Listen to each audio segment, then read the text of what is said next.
Question number 8 है, निम्न अभिक्रियाओं के लिए संतुलित रासायनिक समीकरण लिखिए एवं प्रत्येक अभिक्रिया का प्रकार बताइए। देखिए ए नंबर में दिया है potassium bromide aqueous plus barium iodide aqueous arrow potassium iodide aqueous plus barium bromide solid. तो इसके लिए रासायनिक समीकरण लिखना है और इसको संतुलित भी करना है, ठीक है, और ये अभिक्रिया किस प्रकार का है वो भी लिखना है। तो देखिए पोटेशियम का होता है के और ब्रोमाइड का होता है Br, एक्वस है तो एक्वस प्लस बेरियम आयोडाइड, तो बेरियम का Ba और आयोडाइड का I2, एक्वस है तो एक्वस, एरो है तो एरो, पोटेशियम तो पोटेशियम का होता है के और पोटेशियम आयोडाइड, तो पोटेशियम आयोडाइड है तो के आई प्लस और है बेरियम ब्रोमाइड तब प्लस Br2 और यहाँ पर सॉलिड है तो ये सॉलिड लग गया है, ठीक है। तो ये इसका सूत्र जो है वो यहाँ पर बैठा दिए हैं, ठीक है, और इसको संतुलित भी करना है। तो संतुलित करने के लिए देखिए क्या किए हैं, के है एक बार तो यहाँ भी एक बार, ठीक है, यहाँ पर Br एक बार तो यहाँ पर Br दो बार है, यहाँ पर देखिए I2 दो बार है, यहाँ पर I मतलब I2 है, यहाँ पर I है, यहाँ पर Ba एक बार है, यहाँ पर Ba एक बार, वो ठीक है, यहाँ पर I2 है एक बार, यहाँ पर I है सिर्फ, ठीक है, तो यहाँ पर 2 लगा दिए तो यहाँ से क्या हुआ 2 लगा दिए तो I2 भी बन गया और 2 मतलब के भी 2 बार हो गया, ठीक है, यहाँ पर भी 2 लगा दिए तो के 2 Br और I2 है तो I को 2 बनाने के लिए यहाँ पर 2 लगाए तो 2 के हो गया और यहाँ से 2 के भी हो गया और Br भी 2 बार हो गया, यहाँ पर Br 2 बार है, तो इस तरह से संतुलित कर दिए। तो ये जो हुआ ये हुआ द्विविस्थापन अभिक्रिया, ठीक है, ये जो अभिक्रिया हुआ ये द्विविस्थापन हुआ। द्विविस्थापन अभिक्रिया कैसे पता चलेगा, हम 2-4 क्लास पहले पढ़ाए थे थ्योरी वाला पार्ट में कि द्विविस्थापन अभिक्रिया किसे कहते हैं। देखिए यहाँ पर हम लिख भी दिए हैं कि द्विविस्थापन अभिक्रिया क्या होता है। देखिए यहाँ पर लिख दिए हैं द्विविस्थापन अभिक्रिया वह रासायनिक अभिक्रिया जिसमें आयनों का आदान प्रदान होता है द्विविस्थापन अभिक्रिया कहलाता है। तो द्विविस्थापन अभिक्रिया कैसे पहचानेंगे, इसका डिफिनीशन से पहचानेंगे। डिफिनीशन आपको याद होना चाहिए कि द्विविस्थापन अभिक्रिया वह रासायनिक अभिक्रिया जिसमें आयनों का आदान प्रदान होता है द्विविस्थापन अभिक्रिया कहलाता है। मतलब वह रासायनिक अभिक्रिया जिसमें आयनों का आदान प्रदान होता है। आयनों का आदान प्रदान का मतलब देखिए यहाँ पर है KBr और यहाँ पर प्लस BaI2, तो देखिए यहाँ पर ये जो के है ये I के साथ अभिक्रिया कर लिया और Br जो है Br वो Ba के साथ अभिक्रिया कर लेता है। आयनों का क्या हुआ आदान प्रदान हो गया, तो इसको क्या कहेंगे द्विविस्थापन अभिक्रिया। उसके बाद बी में है zinc carbonate arrow zinc oxide, ये सॉलिड है, प्लस कार्बन डाइऑक्साइड जो गैस है, तो जिंक कार्बोनेट का होगा ZnCO3, सॉलिड है तो सॉलिड एरो, जिंक ऑक्साइड तो जिंक ऑक्साइड का ZnO सॉलिड है तो सॉलिड प्लस कार्बन डाइऑक्साइड, तो कार्बन डाइऑक्साइड का CO2 होता है, ये गैस है तो गैस।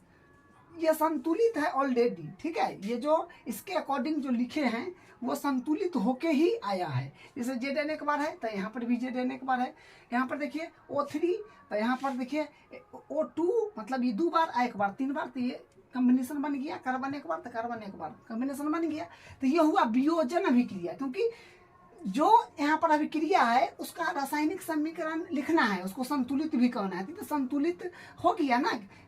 संतुलित मतलब सभी तत्व समान संख्या में है तो संतुलित ऑलरेडी भेल है। तब बताना है कि किस प्रकार का अभिक्रिया है, तो वियोजन है। कैसे पहचाने, देखिए वियोजन अभिक्रिया का डिफिनीशन आपको पढ़ाए थे उस समय, इसके बारे में समझाए थे। देखिए यहाँ पर फिर भी एक बार लिख दिए हैं, वियोजन अभिक्रिया जो है आपका ये है आपका वियोजन अभिक्रिया, ठीक है। उसका डिफिनीशन आपको याद होना चाहिए ताकि पता चल जाए कि वियोजन अभिक्रिया देखिए क्या है। वियोजन अभिक्रिया वह रासायनिक अभिक्रिया जिसमें कोई एक बड़ा यौगिक टूटकर 2 या 2 से अधिक उत्पाद बनाता है, वियोजन अभिक्रिया कहलाता है। तो वियोजन अभिक्रिया क्या है कि वह रासायनिक अभिक्रिया जिसमें कोई बड़ा यौगिक टूटकर 2 या 2 से अधिक उत्पाद बनाता है। मतलब वैसा रासायनिक अभिक्रिया जिसमें एक बड़ा यौगिक टूटकर 2 या 2 से अधिक उत्पाद बनाता है। देखिए ये एक बड़ा यौगिक है, ये टूट गया है तो दो या दो से अधिक उत्पाद बनाया है, तो इससे पता चल गया कि क्या है, वियोजन अभिक्रिया है। ठीक है, आप लिख लिख करके प्रश्न कीजिएगा ये वाला पार्ट को, तो आपको ज़्यादा परेशानी नहीं आएगा। ठीक है, उसके बाद है C number, hydrogen gas plus chlorine gas arrow hydrogen chloride gas है। हाइड्रोजन का H2 गैस है तो गैस प्लस क्लोरीन का Cl2 गैस है तो गैस एरो हाइड्रोजन क्लोराइड, तो हाइड्रोजन का H क्लोराइड का Cl। ठीक है, इसको देखिए ये H दो बार है, यहाँ पर H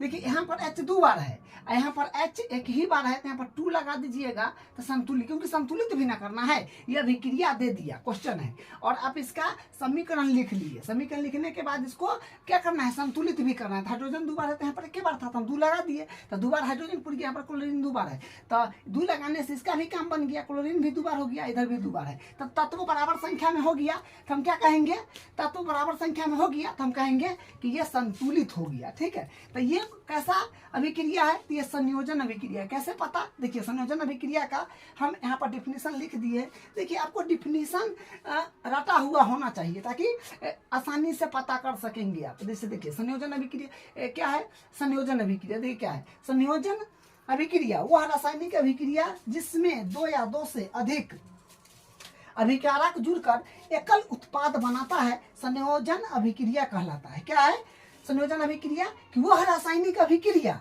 जिसमें 2 या 2 से अधिक अभिकारक, वह रासायनिक अभिक्रिया जिसमें 2 या 2 से अधिक अभिकारक जुड़कर एकल उत्पाद बनाता है, संयोजन अभिक्रिया। मतलब वैसा रासायनिक अभिक्रिया जिसमें 2 या 2 से अधिक अभिकारक जुड़कर एकल उत्पाद बना रहा है, 2 या 2 से अधिक अभिकारक जुड़ के क्या कर रहा है, एकल उत्पाद बना रहा है, इसलिए इसको हम कहेंगे संयोजन अभिक्रिया। ठीक है, इसका डी नंबर देखिए, मैग्नीशियम जो सॉलिड है प्लस हाइड्रोक्लोरिक अम्ल जो इक्वस है, इक्वस एक मतलब इक्वस, जो इक्वस का मतलब होता है जलीय विलीय। ठीक है, तो magnesium chloride arrow magnesium chloride equals plus hydrogen gas. तो देखिए मैग्नीशियम, फिर इसका मतलब ये जो है ना अभिक्रिया, इसका सूत्र लिख लेंगे पहले। तो मैग्नीशियम है तो Mg, सॉलिड है तो S लग गया, प्लस ये प्लस है तो प्लस, हाइड्रोक्लोरिक अम्ल का होता है सूत्र HCl, ये 2 लगाए हैं हम संतुलित करने के हिसाब से। ठीक है, एरो है तो एरो मैग्नीशियम क्लोराइड, तो मैग्नीशियम क्लोराइड का होता है MgCl2, और हाइड्रोजन गैस है तो H2 हो जाएगा। देखिए यहाँ पर आप देखिए मैग्नीशियम एक बार तो इधर भी एक बार, तत्व बराबर है तो ये ठीक है। अब आगे दूसरा चेक कर लीजिए, यहाँ पर हाइड्रोजन एक बार, यहाँ पर हाइड्रोजन 2 बार, तो फिर गड़बड़ हो गया, तो यहाँ पर 2 लगा दिए, हाइड्रोजन 2 बार पूरी गया, इधर 2 बार, यहाँ पर Cl2 2 बार है, तो ये 2 मतलब हाइड्रोजन 2 पुराने के लिए यहाँ पर 2 लगाए, तो इसका भी काम बन गया। क्लोरीन भी 2 बार हो गया, जो कि यहाँ पर 2 बार है, तो तत्व क्या हुआ, बराबर संख्या में हो गया, तो हम क्या कहेंगे, ये संतुलित हो गया है। तो ये किस प्रकार का अभिक्रिया है, तो विस्थापन अभिक्रिया। कैसे पता, इसका डिफिनीशन आपको ध्यान रखना पड़ेगा। देखिए जो कि डिफिनीशन यहाँ पर लिखा गया है,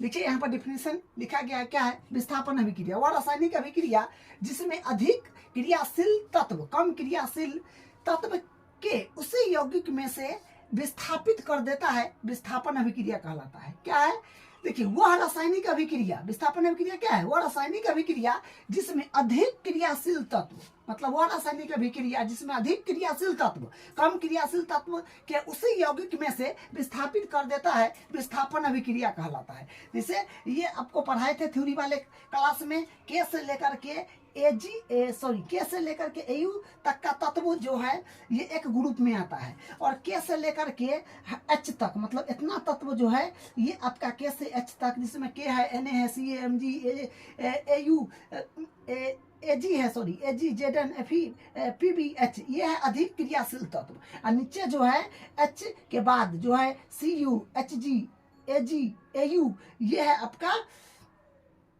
है आपका कम क्रियाशील तत्व, ये है Al। ठीक है, Al है, तो ये कम क्रियाशील तत्व है। तो ये डिफिनीशन क्या कर रहा है, ये तो विस्थापन अभिक्रिया है, ये जो है आपका विस्थापन अभिक्रिया। तो कैसे पता करेंगे, तो पता करने का ये है, जो वह रासायनिक अभिक्रिया जिसमें कम क्रियाशील तत्व अधिक क्रियाशील तत्व कम क्रियाशील तत्व के उसी यौगिक से विस्थापित कर देता है। देखिए ये अधिक क्रियाशील तत्व है, और ये जो है ये क्लोरीन जो Cl है ये कम क्रियाशील तत्व है, इसको विस्थापित कर दिया, एक साथ बन के निकल गया ना, एक साथ बन के निकल गया और ये हाइड्रोजन इधर आ गया। ठीक है, तो इससे पता चला कि ये विस्थापन अभिक्रिया है। तो इस तरह से हम लोग क्या करते हैं, पता करते हैं।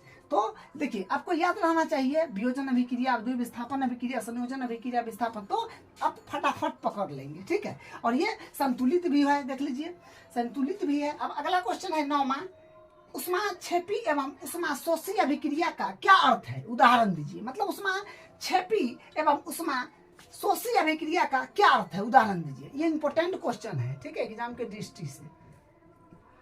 तो देखिए इसका उत्तर, वह रासायनिक अभिक्रिया जिसमें उत्पाद बनने के साथ साथ उष्मा ऊर्जा भी मुक्त होती है ऊष्माक्षेपी अभिक्रिया कहलाता है। ऊष्माक्षेपी अभिक्रिया क्या होगा कि वह रासायनिक अभिक्रिया जिसमें उत्पाद बनने के साथ साथ उष्मा ऊर्जा भी मुक्त होती है ऊष्माक्षेपी अभिक्रिया कहलाता है।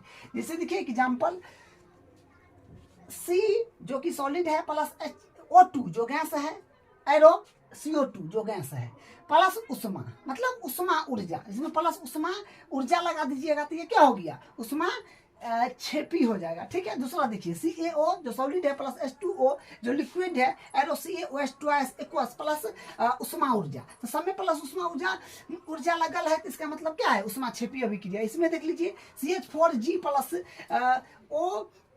O2G arrow CO2G plus 2H2Gl यानी लिक्विड है प्लस उष्मा ऊर्जा लग गया तो क्या हो गया, उष्मा क्षेपी का हो गया। जैसे देखिए चौथा फिर है इसका एग्जांपल, CH3 CH2OH गैस है plus O2 gas, CO2G plus H2O plus उष्मा ऊर्जा। ठीक है, प्लस उष्मा ऊर्जा लगा देने से क्या हो जाता है, उष्मा क्षेपी बन जाता है। ठीक है, अब देखिए ऊष्माशोषी क्या है, ऊष्माशोषी का डिफिनीशन देख लीजिए। ऊष्माशोषी रासायनिक समीकरण क्या है, तो इसका डिफिनीशन है वह रासायनिक अभिक्रिया जिसमें ऊर्जा अवशोषित होता है, जिसे ऊष्माशोषी अभिक्रिया कहते हैं। किसमें क्या होता है, ऊर्जा जो होता है, इसमें ऊर्जा जो होता है अवशोषित होता है, तो उसे हम लोग ऊष्माक्षेपी अभिक्रिया कहते हैं। एवं उष्मा द्वारा की गई वियोजन अभिक्रिया कहते हैं, मतलब उष्मा द्वारा की गई वियोजन अभिक्रिया भी कहते हैं इसको। ठीक है, एग्जांपल देख लीजिए, एग्जांपल है इसका CaCO3। एग्जांपल देखिए इसका पहला है CaCO3 सॉलिड, एरो पर उष्मा ऊर्जा, और CaO सॉलिड प्लस CO2S। उसके बाद 2H2O जो लिक्विड है और यह विद्युत धारा से रिएक्शन कर रहा है, तो 2H2 gas plus O2 gas बनेगा। तीसरा देखिए AgBr जो सॉलिड है, सूर्य के प्रकाश से रिएक्शन करेगा तो Ag solid plus Br2 Ag ये बनेगा। ठीक है,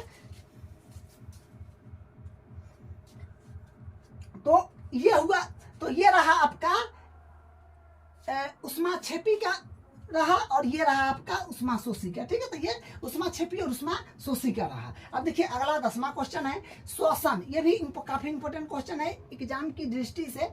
श्वसन, क्वेश्चन नंबर 10 है, श्वसन को ऊष्माक्षेपी अभिक्रिया क्यों कहते हैं, वर्णन कीजिए। श्वसन को ऊष्माक्षेपी अभिक्रिया क्यों कहते हैं, वर्णन करना है। तो देखिए श्वसन के दौरान ऑक्सीजन रुधिर में हीमोग्लोबिन से अभिक्रिया कर समस्त कोशिकाओं तक पहुंचती है, जिसे कोशिकाओं में ऑक्सीजन ग्लूकोज का खंडन CO2 व H2O से मिलती है तथा साथ साथ ही उष्मा ऊर्जा मुक्त होती है, ऊष्माक्षेपी अभिक्रिया कहलाता है। रिएक्शन देख लीजिए C6H12O6 arrow CO2 plus H2O, मतलब ये हो गया आपका ग्लूकोज, ये हो गया आपका कार्बन डाइऑक्साइड, ये हो गया जल। अगर लिखना चाहे तो लिख सकते हैं। ठीक है, तो और ये जो लिखे हैं यहाँ पर और यहाँ पर, ये जो है ये छोटा छोटा अक्षर में, ये इसको पकड़ने के लिए एक बार लिख दिए हैं ताकि आपको यहाँ से स्पष्ट क्लियर हो जाए। ठीक है, मतलब वो बात पूरा क्लियर हो जाए। ठीक है, तो ये आपका क्वेश्चन नंबर 10 रहा। अब इसका अगला करेंगे।